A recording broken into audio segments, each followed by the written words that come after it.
অমৃতসর শহরটি প্রতিষ্ঠা করেছিলেন কে?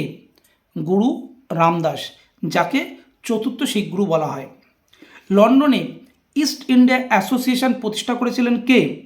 দাদাভাই নৌরোজি। লন্ডনে ইস্ট ইন্ডিয়া অ্যাসোসিয়েশন দাদাভাই নৌরোজি, সালটি ছিল 1866। নিম্নলিখিত বইগুলির মধ্যে কোনটি হর্ষবর্ধনের লেখা নয়?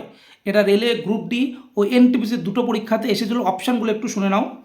প্রিয়দর্শিকা, নাগানন্দ, রত্নাবলী, হর্ষচরিত। হর্ষচরিত বাদে বাকি তিনটি হর্ষবর্ধনের লেখা ছিল। হর্ষচরিত কে লেখে? বাণভট্ট। তাহলে হর্ষবর্ধনের লেখা নয় কোনটি? হর্ষচরিত।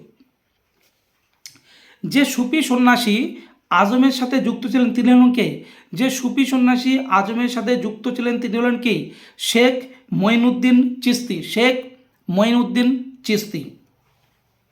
ডু অর ডাই স্লোগানটি যে আন্দোলনের সঙ্গে জড়িত, ডু অর ডাই, কোন আন্দোলনের সঙ্গে এই ডু অর ডাই এই স্লোগানটি যুক্ত? হয় করব নয় মরব। সেটা হলো ভারত ছাড়ো আন্দোলন।